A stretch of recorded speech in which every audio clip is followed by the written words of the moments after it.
Today, we are diving deep into the history and culture as we explore one of the most satisfying places in the Philippines, the National Museum of Anthropology. Of course, getting here wasn't no easy feat. Init sa Manila, crowded streets, and our stupidity surely made this an adventure. So join me as we uncover hidden gems, learn the incredible stories behind these exhibits, and immerse ourselves in a culture that makes the Philippines unique. So tara, simulan na natin to.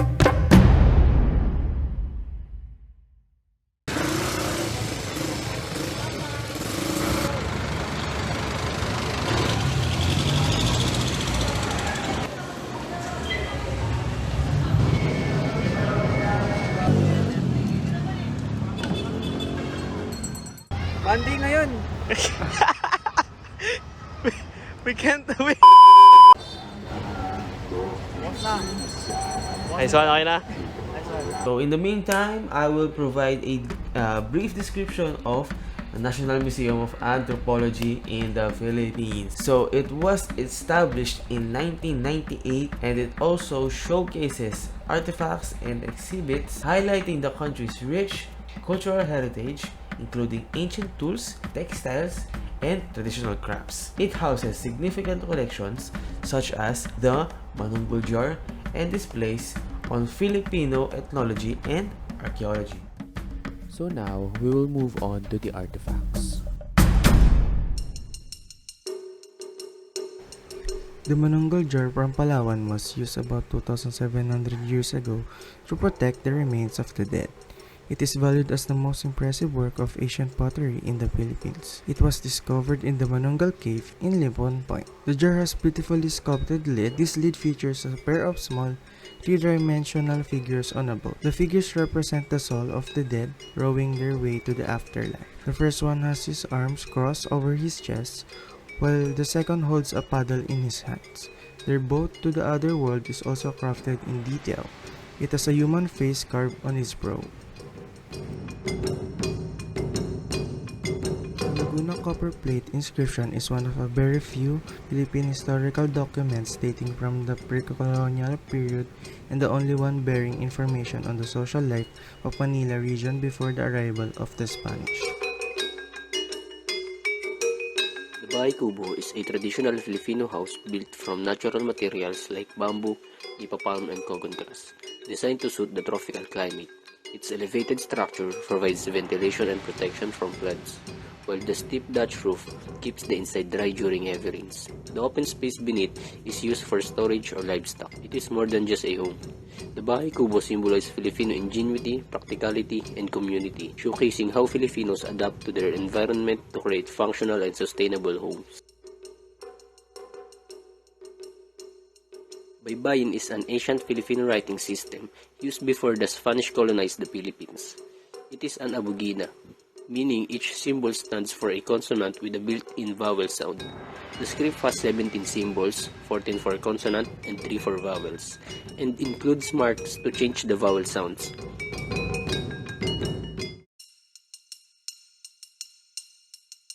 The Lingling dates back to the late Neolithic and early Metal Age, roughly 500 BCE to 500 CE, and is associated with the Austronesian-speaking peoples who settled in the region. These artifacts have been discovered in archaeological sites across the Philippines, particularly in Luzon as well as in Vietnam, Taiwan, and Borneo, indicating widespread trade and cultural exchange during that period. The calesa is a traditional Austrian carriage introduced to the Philippines during the Spanish colonial period in the 18th century. Initially used by the Spanish elite and wealthy Filipinos, the calesa became more common mode of transportation. It consists of a wooden cart with two large wheels and a roof. The driver, known as cochero, sits at the front to guide the horse.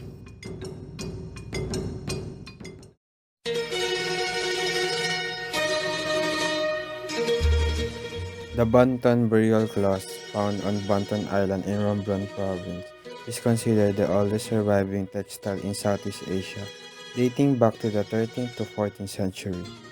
This precious artifact was discovered in a wooden coffin inside one of the limestone caves of the island, which served as a burial site for the pre-colonial Visayan people. The human remains found in Tabon Cave. In 1962, the Tabon Cave complex became world famous when Dr. Robert Fox and his team unearthed fragments of a skull cap and jawbone that belonged to Tabon man. These remains were dated to approximately 47,000 years ago, making them some of the oldest evidence of modern humans in Southeast Asia.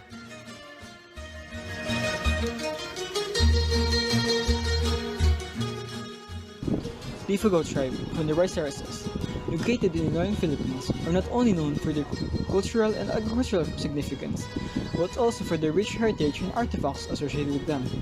These artifacts reflect the indigenous culture and the traditional agricultural practices that have sustained the Ifugao people for centuries. The Ifugao people, known for their agricultural prowess, also developed a range of traditional weapons used for hunting, defense, and warfare.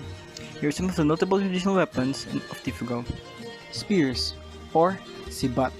The spear is one of the most primary weapons of the Ifugao, used for both hunting and fighting.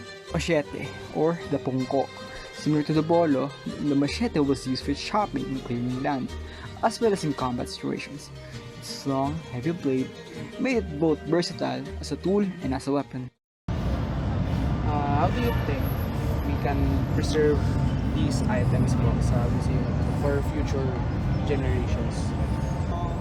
Hopefully, they could maintain it maybe by putting more item, history ng Pilipinas, kultura. Maganda yung iba't ibang province na nag-contribute sa kayong kumpanya. So, continue nila yun. Tapos, more on maintenance is okay. No, maganda na yung maintenance nila, yung cleanliness. Puro lang, damihan pa ng mas maraming contributor. Yes.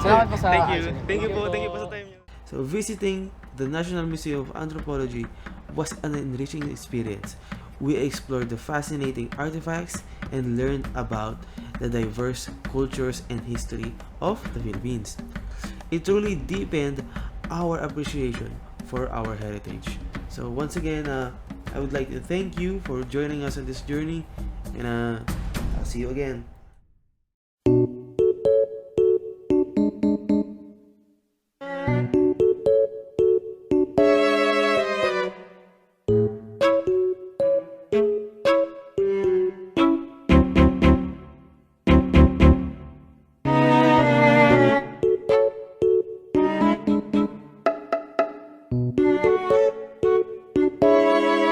We are done. So unfortunately, we couldn't get access to One of the officials. researchers inside the museum. So we asked But- a random person that went to the museum. For interview purposes. Yeah. Unfortunately, we actually plan to interview a foreigner for entertainment purposes. But we can't. We can't. We can't because we're a bunch of introverts. Yes. You only, bro. No. I fumbled twice. Thrice. But it's fine. I think I think It's okay. we did good. we did well. good. Yeah. Especially we're only We're only three. The three of us. Yes. The three of us, because the others couldn't go here. That's it. Thank you.